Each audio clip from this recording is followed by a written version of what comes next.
Kamusta mga kabayan? Welcome back sa ating channel na Tips in Life. Sa video na ito, hihimayin natin ang 10 mahahalagang aral na magsisilbing gabay mo sa pagharap sa mga hamon ng modernong buhay Pinoy.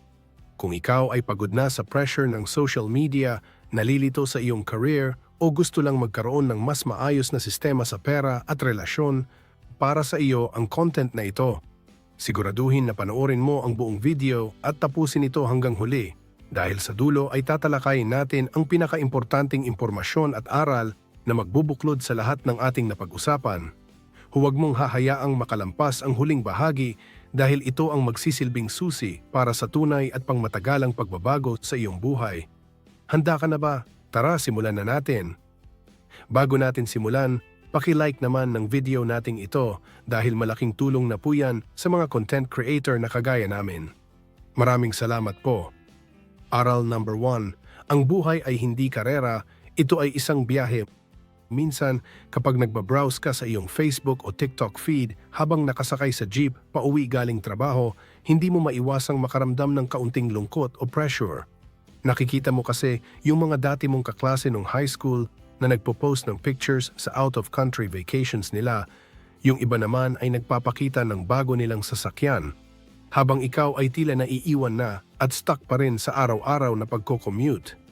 Ang ganitong pakiramdam ay tinatawag nating fear of missing out o FOMO, kung saan parang pakiramdam mo ay naiiwan ka na sa karera ng buhay dahil hindi mo nararating ang mga milestone na nararating ng iba.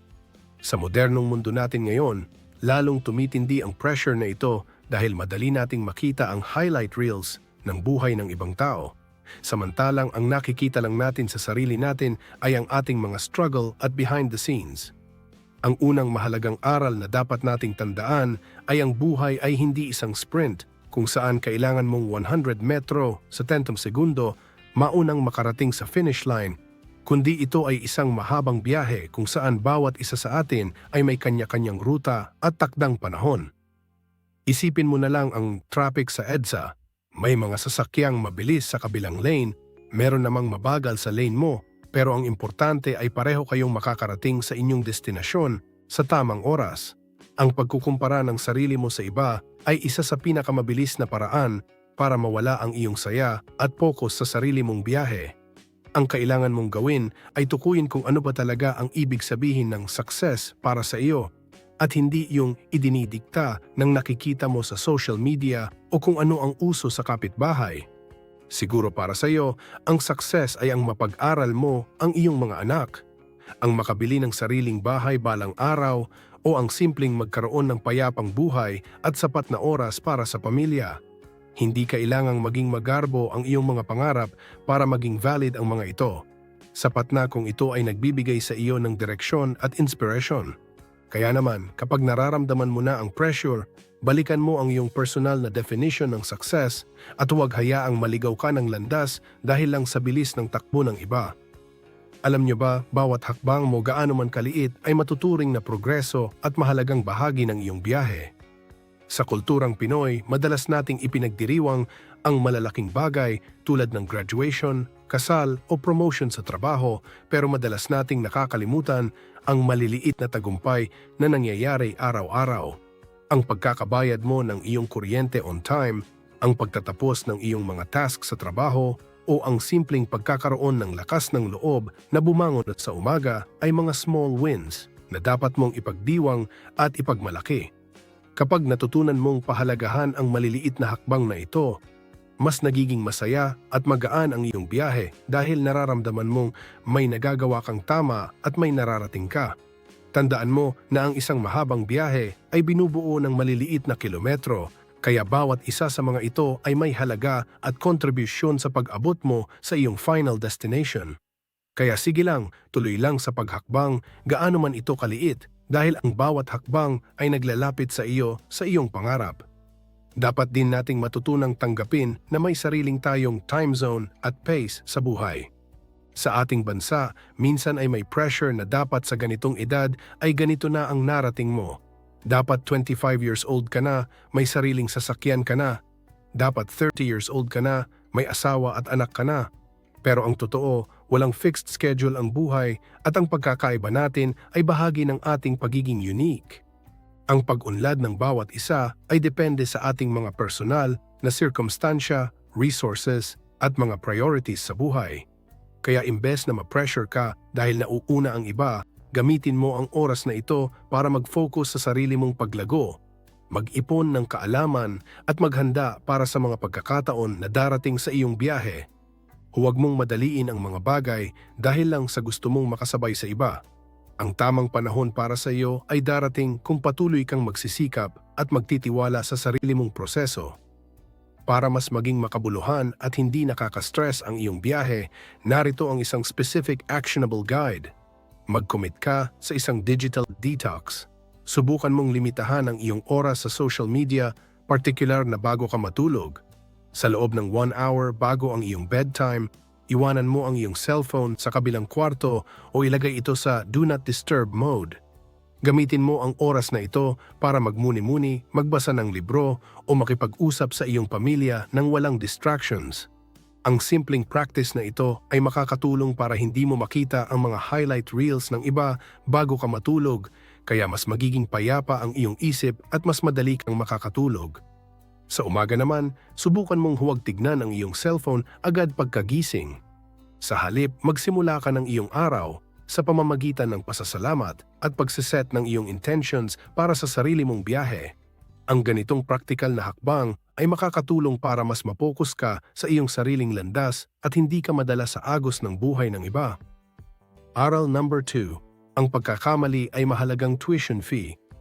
Sa ating kultura, madalas nating iniisip na ang pagkakamali ay isang bagay na dapat nating ikahiya o itago sa ating mga kakilala. Kapag nagkamali tayo sa trabaho o nalugi sa isang maliit na negosyo, ang unang pumapasok sa isip natin ay ang sasabihin ng ating mga kapitbahay o ang panghuhusga ng ating mga kamag-anak. Pero sa modernong perspektibo ng tagumpay, ang bawat pagkakamali ay hindi dapat tingnan bilang dulo ng iyong pangarap, kundi bilang bayad sa iyong pagkatuto o tinatawag nating tuition fee sa paaralan ng buhay. Isipin mo na lang na bawat maling desisyon na nagawa mo ay may katumbas na leksyon na hindi mo matututunan sa loob ng 4 na sulok ng classroom o sa pagbabasa lang ng mga libro. Ang mga pinakamagaling na negosyante at matatagumpay na tao sa ating bansa ay hindi naging eksperto dahil laging tama ang kanilang ginagawa, kundi dahil mas marami silang naranasang pagkakamali na nagbigay sa kanila ng sapat na karunungan para mas gumaling sa susunod nilang subok. Ang konsepto ng fail fast and learn faster ay napaka-importante kung gusto mong umunlad sa iyong career o negosyo ngayon. Huwag kang matakot na sumubok ng isang maliit na raket o sideline dahil lang sa takot na baka mawala ang iyong puhunan o baka pagtawanan ka ng iba kapag hindi ito nag-work out. Kung maglalabas ka ng 5,000 piso para sa isang maliit na pagtitinda at sa kasamaang palad ay hindi ito kumita, huwag mong isipin na nawalan ka lang ng pera. Isipin mo na nagbayad ka ng 5,000 piso para malaman kung ano ang hindi epektibong paraan ng pagbebenta. Ang karanasang iyon ang magsisilbing protection mo para sa susunod na pagkakataon na maglalabas ka ng mas malaking halaga tulad ng 50,000 piso o 500,000 piso. Ang mahalaga ay hindi ka tumitigil sa pagsubok dahil ang tunay na talo ay yung mga taong hindi man lang nagkaroon ng lakas ng loob na magkamali dahil sa sobrang pag-iingat. Isang malaking hamon din sa ating mga Pinoy ang pagiging balat sibuyas o ang pagiging masyadong sensitibo kapag pinupuna ang ating mga gawa. Kapag nakatanggap ka ng hindi magandang feedback mula sa iyong boss o customer, imbes na magdamdam o magalit, subukan mong tingnan ito bilang isang libreng coaching session para mas mapabuti ang iyong serbisyo. Ang mga constructive criticism ay hindi pag-atake sa iyong pagkatao, kundi mga pointer para malaman mo kung saang aspeto ka pa pwedeng mag-improve. Kung matututo kang tanggapin ang mga puna ng walang halong emosyon, mas mabilis mong maitatama ang iyong mga kilos at mas mabilis kang magiging professional sa iyong larangan. Isipin mo na ang bawat no na natatanggap mo mula sa isang kliyente o ang bawat correction sa iyong gawa ay isang step-by-step guide para marating mo ang perpektong output na hinahanap ng lahat. Upang maging praktikal ang aral na ito, kailangan mong magkaroon ng tinatawag na growth mindset. kung saan naniniwala ka na ang iyong ika-4 na aral na ito ay magiging praktikal at magiging epektibo sa iyong buhay. Kakayahan ay pwedeng malinang sa pamamagitan ng tiyaga at karanasan. Imbes na sabihin mong, hindi ako magaling dito, kapag nagkamali ka, sabihin mo sa sarili mo na, hindi ko pa ito alam sa ngayon, pero pag-aaralan ko ito. Ang ganitong pagbabago sa pananalita ay malaki ang epekto sa kung paano mo haharapin ang mga susunod na hamon sa iyong buhay. Kapag ang mindset mo ay nakapokus sa paglago, hindi ka na matatakot sa mga mali dahil alam mo na ang mga ito ay mga araw lamang na nagtuturo sa iyo patungo sa tamang direksyon. Ang mga taong may growth mindset ay hindi humihinto kapag nadapa. Sa halip, tinitignan muna nila ang lupa kung may napulot ba silang ginto o aral bago sila muling tumayo at magpatuloy. Ang specific actionable guide para sa iyo ngayong linggo ay ang paggawa ng isang error audit o pagsusuri sa iyong mga nakaraang pagkakamali.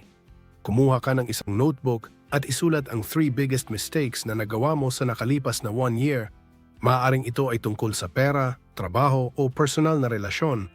Sa tapat ng bawat pagkakamali, isulat mo ang specific na dahilan kung bakit ito nangyari at ang 1 lesson na natutunan mo mula rito na magagamit mo para hindi na ito maulit. Halimbawa, kung nagkaroon ka ng utang na hindi nabayaran, ang lesson ay maaring ang hindi pagkakaroon ng emergency fund o ang bugso ng damdamin sa pagbili ng mga hindi kailangang bagay. Sa pamamagitan ng pagsusulat na ito, ginagawa mong concrete ang iyong mga realizations at mas nagiging handa ka na harapin ang mga bagong oportunidad ng may dalang sapat na talino at pag-iingat. Kasi, aral number 3, ang halaga ng disiplina higit sa motibasyon. Marami sa atin ang naghihintay muna ng tamang mood bago simulan ang isang mahalagang gawain sa bahay o sa trabaho. Akala natin kailangan muna nating makaramdam ng matinding inspirasyon o motivation para maging produktibo. Pero ang totoo, ang motibasyon ay parang panahon na pabago-bago at hindi natin laging maaasahan. Ang tunay na sikreto ng mga matatagumpay na tao ay ang disiplina o ang kakayahang gawin ang dapat gawin kahit na tinatamad ka o mas gusto mong humiga na lang at mag-cellphone. Sa modernong mundo natin na puno ng distractions tulad ng walang katapusang scrolling sa social media, ang disiplina ang nagsisilbing anchor mo para manatili ka sa tamang landas. Kung aasa ka lang sa gana o inspirasyon, mapapansin mo na marami kang nasisimulan pero kakaunti ang iyong natatapos dahil humihinto ka sa sandaling mawala na ang excitement ng isang bagong project. Isang malaking hadlang sa ating mga Pinoy ang tinatawag na manana habit o ang ugali na ipagpabukas na lang ang mga bagay na pwede namang gawin ngayon. Para malabanan ito, napaka-epektibong gamitin ang 5-minute rule, kung saan kapag ang isang task ay kaya namang tapusin sa loob ng 5 minutes, kailangan mo itong gawin agad nang walang pag-aalinlangan. Halimbawa, ang paghuhugas ng iyong pinagkainan, ang pagliligpit ng iyong kama, o ang pagsagot sa isang mahalagang email ay hindi dapat pinapatagal dahil ang pagtambak ng maliliit na gawain ang nagiging sanhi ng matinding stress sa huli. Kapag nasanay ka na tinatapos ang maliliit na bagay ng mabilisan, natitrain mo ang iyong utak na maging action-oriented at hindi procrastinator. Ang disiplina ay nagsisimula sa mga simpleng desisyon na ito na unti-unting bumubuo sa iyong karakter bilang isang taong may isang salita at may paninindigan sa kanyang mga obligasyon. Sa aspeto ng pag-unlad, tandaan mo na consistency is king o ang pagiging consistent ang tunay na magdadala sa iyo sa tagumpay. Mas maigi pa ang maglaan ng 15 minutes araw-araw para mag-exercise, magbasa ng libro o mag-aral ng bagong skill kaysa sa magbuhos ng 5 hours sa isang bagsakan pero gagawin mo lang ito once a month. Ang maliliit na effort na ginagawa mo araw-araw ay parang compound interest sa bangko na lumalaki at nagbubunga ng malaking resulta pagdating ng panahon. Ang disiplina ang nagpapanatili sa iyo sa proseso kahit na hindi mo pa nakikita ang agad-agarang bunga ng iyong pinaghihirapan. Huwag kang mainip kung sa tingin mo ay mabagal ang pagbabago hanggat hindi ka humihinto at ginagawa mo ang iyong routine araw-araw. Siguradong malayo ang iyong mararating kumpara sa mga taong mabilis ngang tumakbo pero madali namang mapagod at sumuko. Kasama rin sa disiplina ang pagkontrol sa iyong mga emosyon at bugso ng damdamin pagdating sa paggastos na madalas nating tawaging iwas budol control. Sa panahon ngayon na napakadaling mag-order online sa isang pindot lang, kailangan ng matinding disiplina para hindi ka basta-basta sumunod sa mga flash sales or discounts na hindi naman talaga kasama sa iyong budget. Ang disiplina sa pera ay ang pag-unawa na ang pansamantalang saya ng pagbili ng bagong gamit ay hindi katumbas ng pangmatagalang seguridad ng pagkakaroon ng ipon. Bago ka mag-click ng checkout, bigyan mo ang sarili mo ng 24 hours para pag-isipan kung kailangan mo ba talaga ang item na iyon o dala lang ito ng emosyon. Ang pagmaster sa iyong spending habits ay isa sa pinakamataas na anyo ng disiplina na magliligtas sa iyo sa maraming problema at utang sa hinaharap. Bilang isang specific actionable guide para masanay ang iyong disiplina, subukan mong gamitin ang Pomodoro Technique sa iyong buminsining minuto araw-araw na trabaho o pag-aaral. Itakda mo ang iyong timer sa loob ng 25 minutes at mag-focus ka lamang sa isang specific na gawain nang walang anumang distractions, walang Facebook, walang TV at walang pakikipag-usap. Pagkatapos ng 25 minutes, bigyan mo ang sarili mo ng 5 minutes na break para mag-stretch, uminom ng tubig o i-check ang iyong phone.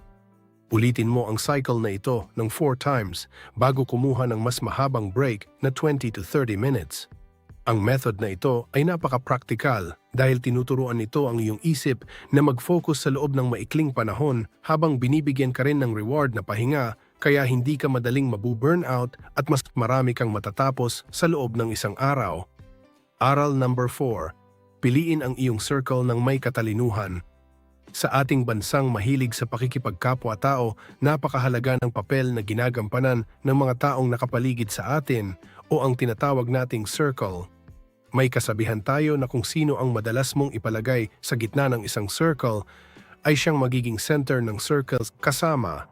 Unti-unti kang magiging katulad nila dahil ang kanilang mga gawi, pananaw, at ugali ay nakakahawa. Kung ang palagi mong nakakabonding ay ang mga taong puro reklamo sa buhay, chismis tungkol sa ibang tao, at walang plano para sa kinabukasan, mapapansin mo na nagiging negatibo na rin ang iyong pananaw at nawawalan ka na rin ng gana na mangarap.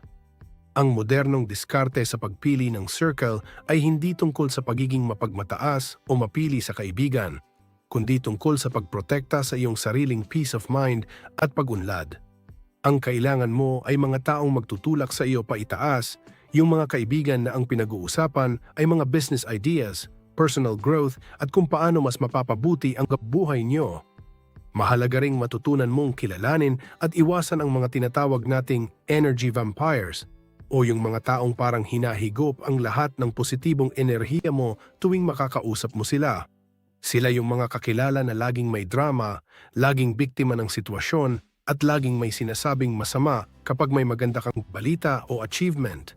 Sa kulturang Pinoy, minsan ay mahirap gawin ito dahil ayaw nating masabihang snob o walang utang na loob. Pero kailangan mong limitahan ang oras na ibinibigay mo sa kanila para hindi ka madamay sa kanilang negativity. Hindi mo kailangang makipag-away o tuluyang ikat ang ugnayan sa lahat. Pero sapat na ang maglagay ng boundaries para hindi maapektuhan ang iyong sariling momentum at mental health. Ang pagpili sa kung kanino mo ibibigay ang iyong oras ay ang pinakamataas na anyo ng pagmamahal sa sarili dahil ang oras ay ang tanging bagay na hindi mo na mababawi kapag nasayang. Upang mas mabilis kang umunlad, mainam na maghanap ka ng isang mentor o isang taong nasa posisyon na gusto mong marating balang araw. Sa panahon natin ngayon, ang mentor ay hindi kailangang nakakausap mo ng personal sa kapehan. Maaari itong maging isang content creator, author o business leader na sinusubaybayan mo online at pinapakinggan ang kanilang ika-4 na librong mga payo. Sa pamamagitan ng pakikinig sa kanilang mga karanasan at pagkakamali, parang nagkakaroon ka ng shortcut sa iyong tagumpay dahil hindi mo na kailangang dumaan sa lahat ng hirap na pinagdaanan nila. Ang pagkakaroon ng tamang impluensya ay parang pagkakaroon ng isang kompas na nagtuturo sa iyo ng tamang direksyon kapag nalilito ka na sa mga desisyon mo sa buhay. Kapag ang circle mo ay binubuo ng mga taong mas magaling o mas marami nang narating sa iyo, mas mabilis mong maa-absorb ang kanilang mindset at work ethic na kailangan mo rin para magtagumpay. Huwag mo ring kalilimutan na ang pakikipagkaibigan ay isang two-way street. kaya dapat ay maging high-value friend ka rin para sa iba. Huwag ka lang maging tao na laging humihingi ng tulong o laging nangangailangan ng payo. Kailangan ay may maibigay ka ring halaga o suporta sa iyong mga kaibigan. Ang tunay at dekalidad na circle ay nabubuo sa pamamagitan ng mutual respect at pagtutulungan, kung saan ang lahat ay gustong makitang nagtatagumpay ang bawat isa. Kapag ikaw mismo ay naging inspirasyon at naging maaasahang kaibigan, kusa ring lalapit sa iyo ang mga taong may parehong kalidad at integridad. Ang pagiging mabuting impluwensya sa iba ay ang pinakamagandang paraan para ma-attract mo ang mga tamang tao na magiging katuwang mo sa pag-abot ng iyong mga pangarap. Ang iyong specific actionable guide para sa linggong ito ay ang magsagawa ng social circle audit o ang pagsusuri sa iyong mga koneksyon.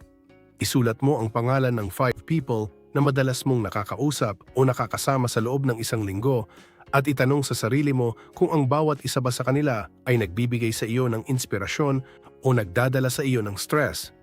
Kung may makita kang tao na palaging negatibo ang epekto sa iyo, subukan mong limitahan ang pakikipag-chat o pakikipagkita sa kanya ng kahit 50% lang muna. Kasabay nito, sumali ka sa kahit isang online group o community na may kinalaman sa iyong career o hobby, tulad ng freelancing groups, investing communities o book clubs kung saan makakahanap ka ng mga taong may parehong mindset sa iyo. Ang paglawak ng iyong koneksyon sa mga tamang tao ay magbubukas ng maraming pinto at oportunidad na hindi mo makukuha kung mananatili ka lang sa iyong lumang circle. Aral number 5, ang pera ay kasangkapan, hindi Panginoon. Sa ating bansa, madalas tayong lumaki sa ideya na ang pera ay ugat ng lahat ng masama o kaya naman ay ito ang tanging sukatan ng halaga ng isang tao. Pero ang tamang pananaw sa modernong panahon ay ituring ang pera bilang isang kasangkapan o tool lamang na tutulong sa iyo na maabot ang iyong mga pangarap at makatulong sa iba.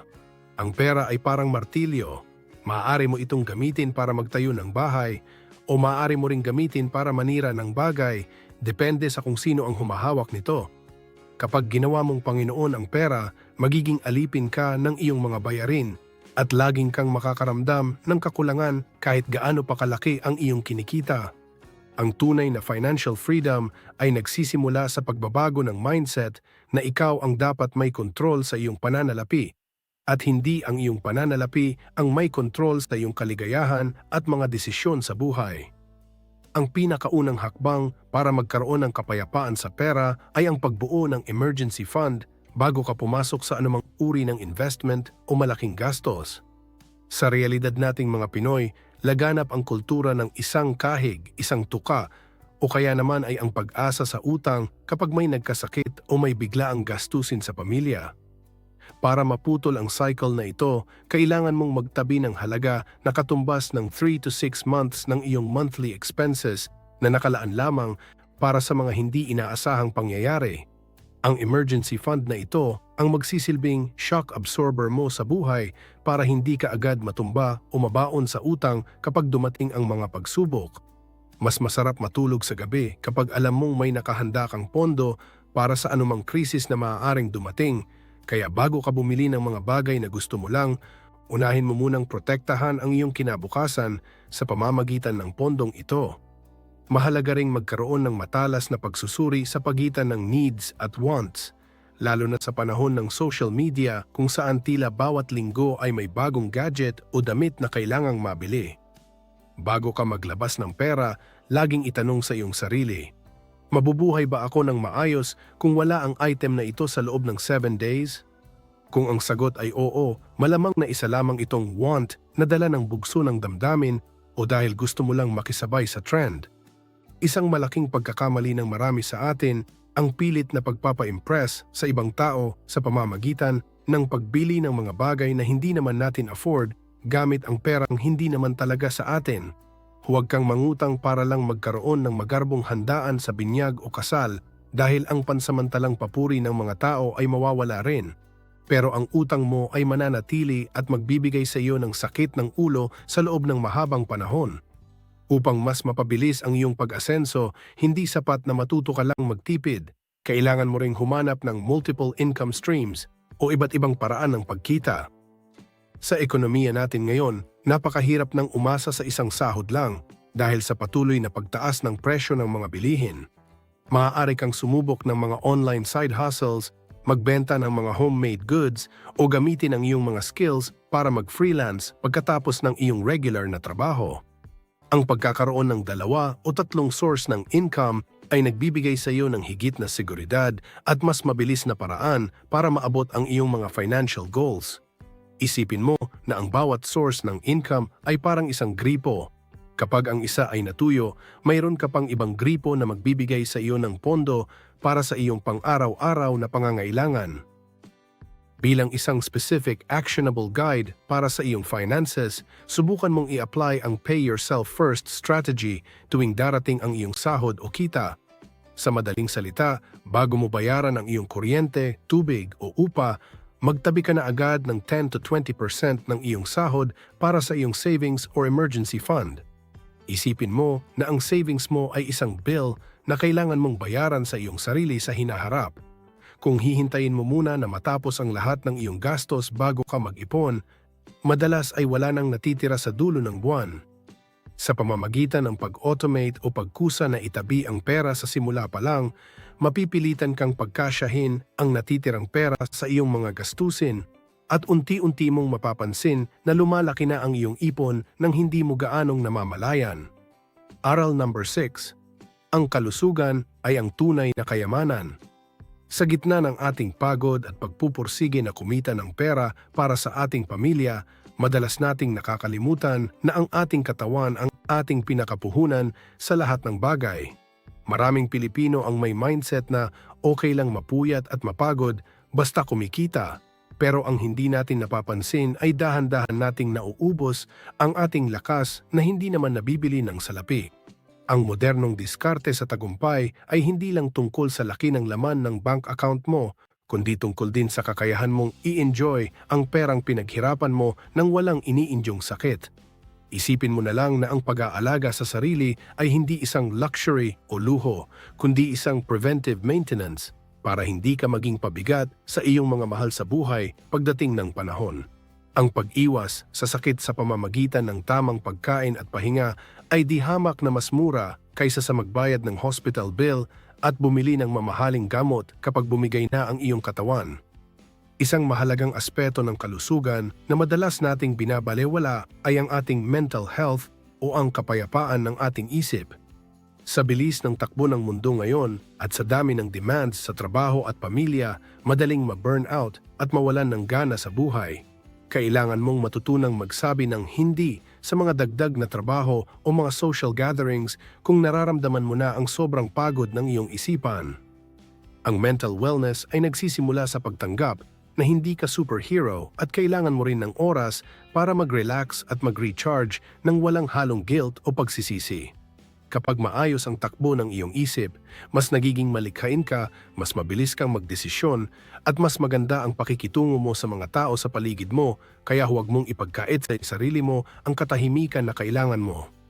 Hindi rin natin dapat tipirin ang ating tulog dahil ito ang oras kung kailan nagre-repair ang ating cells at nag-aayos ang ating memorya. Marami sa atin ang proud na 4 hours lang ang tulog gabi-gabi dahil sa sobrang sipag, pero ang totoo, ang puyat ay nagre-resulta sa maling desisyon, pagiging irritable at mahinang immune system. Ang sapat na pahinga na 7 to 8 hours ay hindi senyales ng katamaran, kundi senyales ng isang matalinong tao na alam kung paano pangalagaan ang kanyang makina para sa pangmatagalang laban. Kapag sapat ang iyong tulog, mas alerto ka sa iyong trabaho at mas maiiwasan mo ang mga aksidente o pagkakamali na maaring magdulot sa iyo ng mas malaking problema. Kaya imbes na magpuyat sa panonood ng mga videos na wala namang kinalaman sa iyong pag-unlad, mas mabuting itulog mo na lang ito para maging handa ang iyong katawan sa hamon ng susunod na araw. Ang pagkilos o physical activity ay isa ring pundasyon ng kalusugan na hindi nangangailangan ng mahal na gym membership. Sa ating modernong lifestyle na madalas ay nakaupo lang sa harap ng computer o cellphone, kailangang bigyan ng pagkakataon ang katawan na gumalaw-galaw para maging maayos ang daloy ng dugo. Ang simpleng paglalakad papunta sa kanto, pag-akyat sa hagdan imbes na mag-elevator, o ang 15 minutes na stretching sa umaga ay sapat na para maglabas ng endorphins o yung happy hormones sa ating katawan. Ang paggalaw ay hindi lang para sa pagpapaganda ng hubog ng katawan, kundi para masigurado na ang iyong puso at mga baga ay nananatiling malakas at functional sa mahabang panahon. Gawin mong habit ang pagpapawis kahit ilang beses lang sa isang linggo para mailabas ang mga toxins at manatiling masigla ang iyong pakiramdam. Bilang isang specific actionable guide para sa iyong kalusugan ngayong linggo, subukan mong gawin ang Hydration and Sugar Check Challenge. Simulan mo ang iyong araw sa pag-inom ng 2 large glasses of water bago ka uminom ng kape o kumain ng almusal, at siguraduhin na makakaubos ka ng 8 glasses sa buong araw. Kasabay nito, subukan mong iwasan o bawasan ng 50% ang iyong pagkonsumo ng mga matatamis na drinks tulad ng soft drinks, milk tea o 3-in-1 coffee na punong-puno ng asukal. Ang asukal ay isa sa mga pangunahing dahilan ng panghihina at iba't ibang sakit, kaya ang pagbawas nito ay magbibigay sa iyo ng mas stable na energy level sa buong araw. Ang praktikal na hakbang na ito ay madaling gawin, pero ang epekto nito sa iyong kalusugan at pagiging produktibo ay siguradong mararamdaman mo agad sa loob ng ilang araw lang. Aral number 7. Ang kapangyarihan ng ngayon o present moment. Sa dami ng iniisip nating problema sa araw-araw, madalas tayong maligaw sa nakaraan o kaya naman ay masyadong mabahala sa hinaharap. Maraming Pinoy ang madalas magkaroon ng pagsisisi sa mga maling desisyon noon o kaya ay laging balisa sa kung anong mangyayari sa susunod na buwan, lalo na pagdating sa usaping pinansyal at pamilya. Ang hindi natin namamalayan habang nakatuon ang ating isip sa mga bagay na tapos na o hindi pa naman nangyayari, ay ninanakawan natin ang ating sarili ng kakayahang maging masaya sa kasalukuyan. Ang aral na ito ay nagtuturo sa atin na ang tanging oras na hawak natin ay ang ngayon, at ang pag-aalala sa mga bagay na labas sa ating kontrol ay uubos lamang ng ating lakas na dapat sana ay ginagamit natin para maging produktibo. Ang pagiging present ay isang modernong kasanayan na magliligtas sa iyo sa matinding stress at anxiety na dulot ng sobrang pag-iisip o overthinking. Ang pananatili sa kasalukuyan ay nangangahulugan din ng pagkakaroon ng focus sa mga bagay na controllable o yung mga bagay na may magagawa ka talaga. Minsan, nauubos ang oras natin sa pakikipag-debate sa social media tungkol sa politika, traffic o buhay ng ibang tao na wala naman tayong direktang kontrol at hindi naman nakakatulong sa ating pag-unlad. Sa halip na ubusin ang energy sa pagrereklamo sa mga bagay na hindi mo mababago, ibuhos mo ang iyong atensyon sa kung ano ang pwede mong gawin ngayon para mapabuti ang iyong sitwasyon.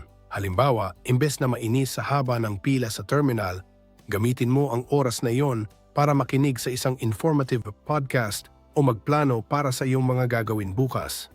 Kapag natutunan mong i-shift ang iyong focus sa mga bagay na kaya mong baguhin, mas nagiging maayos ang takbo ng iyong buhay at mas nababawasan ang iyong pagkapagod.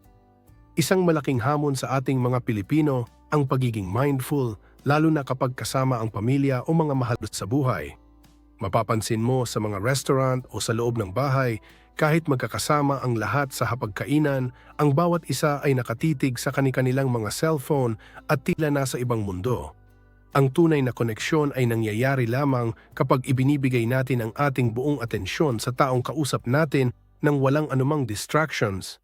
Ang pagbibigay ng oras at pakikinig ng tapat sa iyong asawa, anak o magulang ay isang simpleng paraan para mapatibay ang inyong relasyon at maramdaman nila ang iyong pagpapahalaga.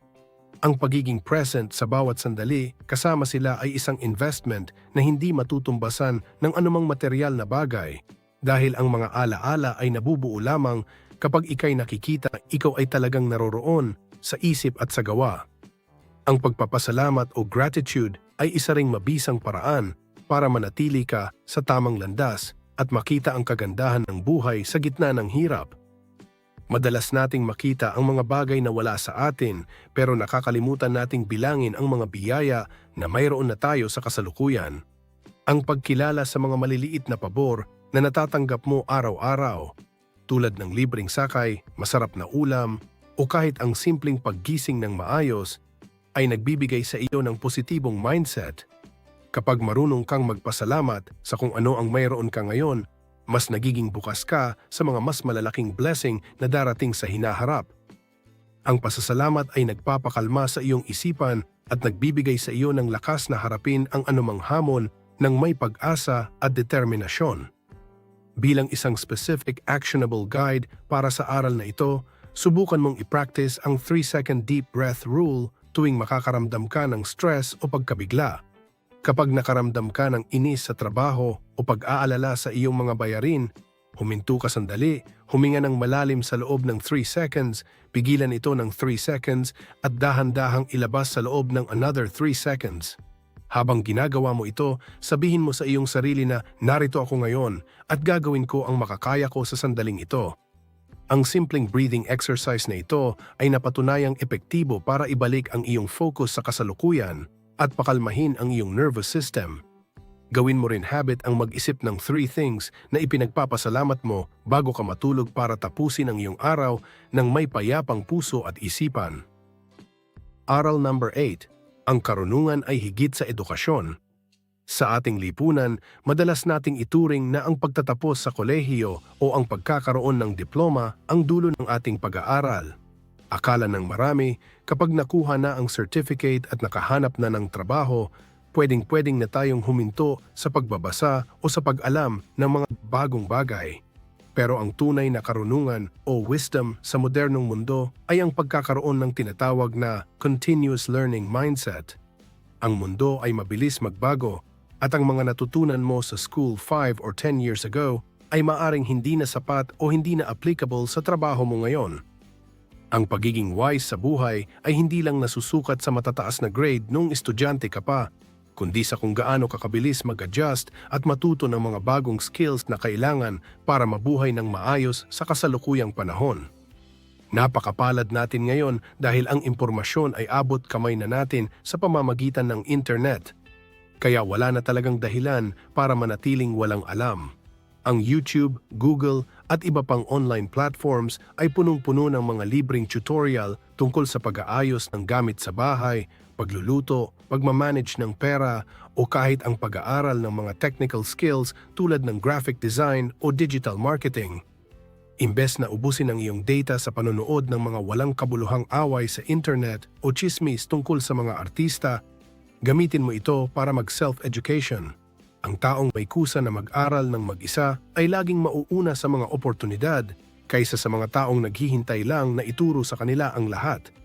Ang pagiging diskarte-oriented ay bunga ng iyong sipag na maghanap ng sagot sa iyong mga tanong at hindi pag-asa sa swerte o sa tulong ng ibang tao.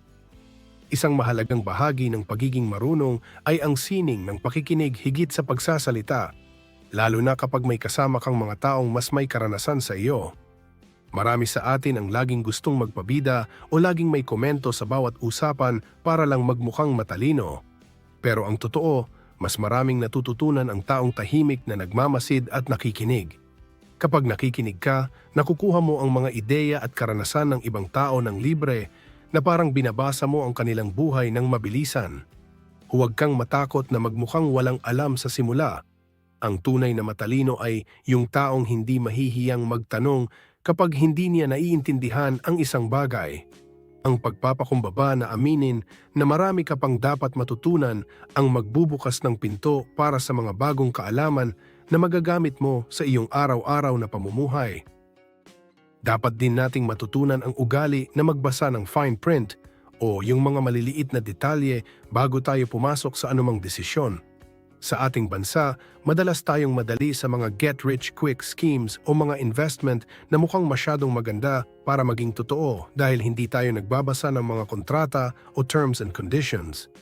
Ang karunungan ay ang pagkakaroon ng critical thinking, kung saan sinusuri mo muna ang lahat ng aspeto bago ka magbitaw ng pera o bago ka pumirma sa isang dokumento. Huwag kang padala sa mabulaklak na salita ng ibang tao.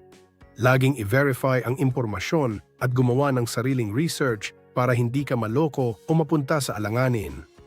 Ang pagiging mapanuri ay hindi pagiging nega, kundi ito ay pagiging responsableng tao na pinoprotektahan ang sariling kapakanan at ang kinabukasan ng pamilya. Bilang isang specific actionable guide para sa aral na ito, mag-commit ka na maglaan ng kahit 30 minutes bawat gabi bago matulog para sa iyong self-growth hour.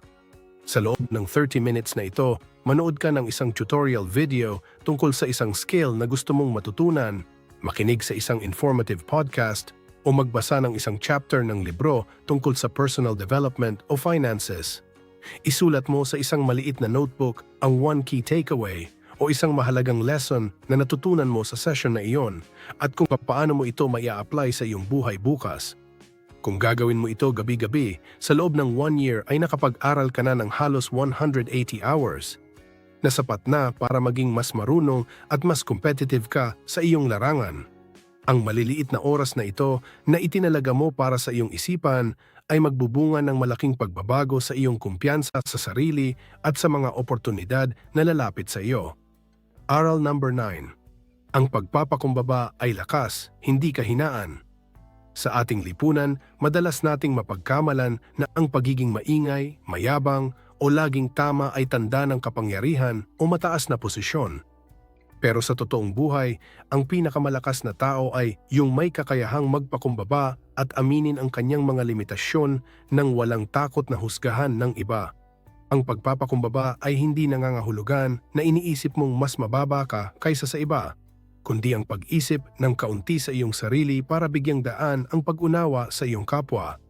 Kapag ang isang tao ay mapagpakumbaba, mas madali siyang pagkatiwalaan ng kanyang mga katrabaho, kaibigan at pamilya dahil alam nila na hindi siya kontrolado ng kanyang ego o pride. Sa modernong mundo na puno ng bida-bida sa social media, ang pagiging humble ay isang rare na katangian na nagbibigay sa iyo ng tunay na respeto na hindi mo kailangang ipilit sa ibang tao. Isang mahalagang aspeto ng pagpapakumbaba ay ang kakayahang humingi ng tawad at tanggapin ang pagkakamali ng maluwag sa loob. Maraming relasyon at pagkakaibigan ang nasisira sa ating bansa dahil lang sa pride o ang takot na mapahiya kapag umamin na tayo ang nagkamali. Tandaan mo na ang paghingi ng dispensa ay hindi nakakabawas ng iyong pagkatao. Sa halip, ito ay nagpapakita ng iyong maturity at tapang na harapin ang katotohanan. Kapag inuuna mo ang kapayapaan at ang relasyon kaysa sa pagiging tama, mas nagiging maayos ang takbo ng iyong buhay at mas nababawasan ang iyong stress. Ang taong marunong tumanggap ng pagkakamali ay ang taong pinakamabilis ding matuto at umunlad dahil hindi siya nakakulong sa anino ng kanyang sariling kayabangan. Dapat din nating panatilihin ang ating mga paa sa lupa gaano man tayo kataas o gaano man karami ang ating narating sa buhay. May mga pagkakataon na kapag nagsisimula na tayong umasenso, nakakalimutan na nating lumingon sa ating pinanggalingan o kaya naman ay nagbabago na ang ating pakikitungo sa mga taong nasa mababang posisyon. Ang tunay na karakter ng isang tao ay hindi nasusukat sa kung paano niya itrato ang kanyang boss o ang mga taong may pakinabang sa kanya, kundi sa kung paano niya itrato ang guard, ang waiter o ang driver ng jeep. Ang pagiging magalang at mapagpakumbaba sa lahat ng antas ng tao ay nagpapakita ng isang malinis na puso at integridad. Kapag nanatili kang grounded, mas madali mong makikita ang mga bagong oportunidad dahil hindi ka nabulag ng iyong sariling tagumpay. Kasama rin sa aral na ito ang pag-iwas sa pagiging know-it-all o yung pakiramdam na alam mo na ang lahat at wala ka nang dapat pakinggan sa iba. Ang taong laging nagmamarunong ay madalas na humihinto sa paglago dahil isinasara na niya ang kanyang isip sa mga bagong ideya. Ituring mo ang iyong sarili na laging beginner o estudyante ng buhay para manatiling bukas ang iyong pandinig sa mga payo at obserbasyon ng ibang tao. Kahit ikaw pa ang pinakamagaling sa iyong trabaho o pinaka-senior sa inyong grupo, laging may puwang para sa improvement at bagong kaalaman. Ang pagpapakumbaba na makinig sa opinyon ng mas bata o mas bago sa iyo ay maaaring magbigay sa iyo ng mga fresh perspectives na hindi mo naisip dahil sa iyong nakasanayan. Bilang isang specific actionable guide para ma-practice ang pagpapakumbaba, subukan mong gawin ang active listening and validation exercise sa iyong mga susunod na pakikipag-usap. Sa halip na mag-isip ka agad ng iyong isasagot habang nagsasalita pa ang iyong kausap, tumahimik ka muna at pakinggan ang kanyang buong mensahe nang walang panghuhusga. Pagkatapos niyang magsalita, sabihin mo ang mga lines tulad ng, Salamat sa pag-share mo niyan, naintindihan ko ang point mo. O, tama ka, hindi ko naisip yon. Salamat sa pag-correct sa akin. Ang simpleng pag-acknowledge sa ideya ng iba at ang pagtanggap ng correction ng may ngiti ay isang practical na paraan para malusaw ang iyong pride. Gawin mo itong habit araw-araw at mapapansin mo na mas magiging malapit sa iyo ang mga tao at mas magiging payapa ang iyong kapaligiran. Aral number 10, mag-iwan ng magandang pamana o legacy. Sa huling bahagi ng ating paglalakbay sa buhay, mahalagang itanong sa ating sarili kung ano nga ba ang maiiwan nating marka sa mundong ito. Maraming tao ang masyadong nakapokus sa pag-iipon ng material na bagay tulad ng mamahaling sasakyan o malaking bahay.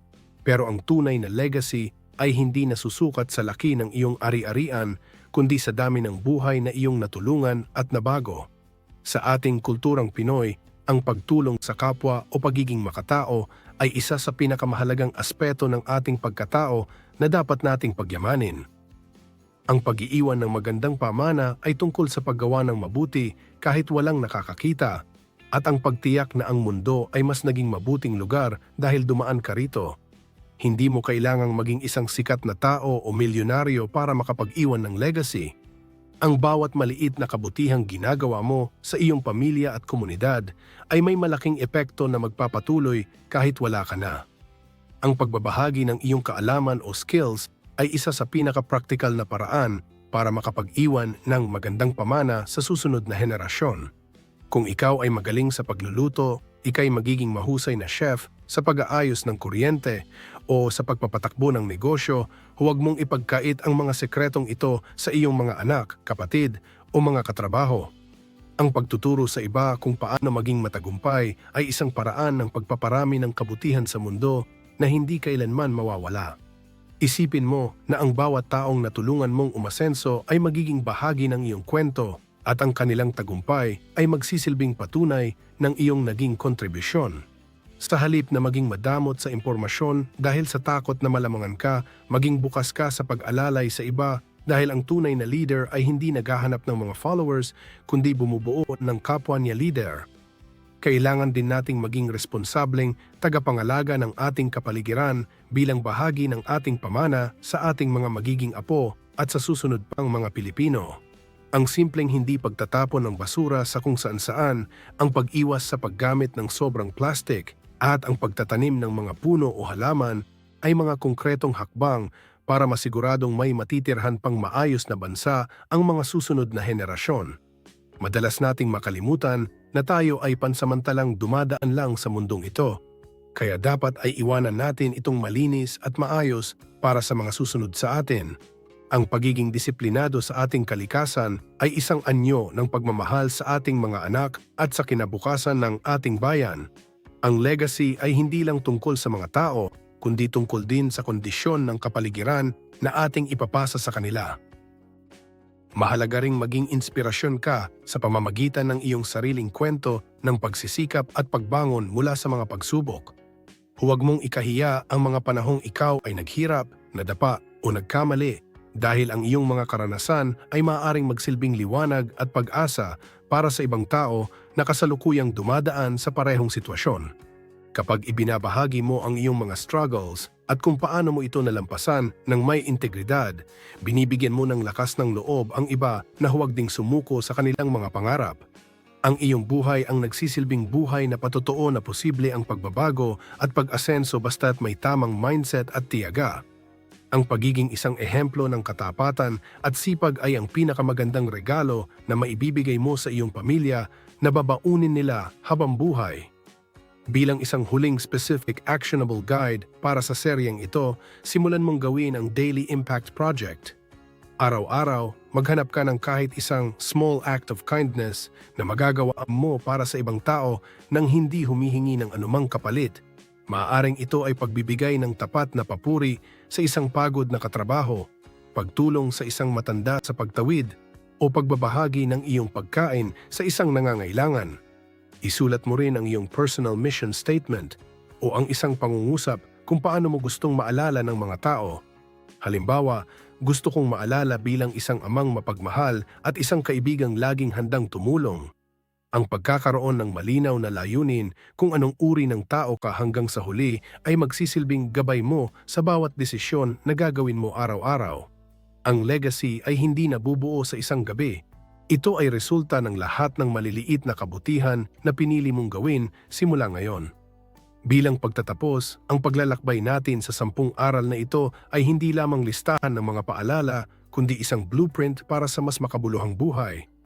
Natutunan natin na ang tunay na asenso ay nagsisimula sa tamang mindset, mula sa pagtanggap na ang buhay ay sarili nating biyahe hanggang sa pagpapahalaga sa ating kalusugan at pagpili sa tamang circle na sasamahan. Ang disiplina, karunungan at pagpapakumbaba ang magsisilbing sandata mo upang hindi ka basta-basta matumba sa mga pagsubok ng panahon. Lagi mong itanim sa iyong isipan na ang bawat pagkakamali ay tuition fee lamang patungo sa iyong pagtatagumpay. Higit sa lahat, ang pinakaimportanteng aral na dapat mong dalhin ay ang pag-iwan ng magandang legacy. Ang lahat ng pagsisikap natin sa pera at career ay mawawalan ng saysay kung hindi natin ito gagamitin para makatulong at maging inspirasyon sa ating kapwa. Gamitin mo ang mga natutunan mo rito bilang actionable guide upang maging mas mabuting bersyon ng iyong sarili simula ngayong araw. Tandaan, kabayan, ang pagbabago ay hindi nangyayari sa isang gabi kundi sa bawat maliit na desisyong pinipili mong gawin ng tama. Paki-like ang videong ito kung nagustuhan ninyo, mag-comment sa baba kung ano ang natutunan nyo dito. At para sa mga iba pang content like this, mag-subscribe kayo sa ating YouTube channel, ang Tips in Life. Disclaimer, ang lahat ng impormasyon na ibinahagi dito ay para sa edukasyon at inspirasyon lamang. Maraming salamat.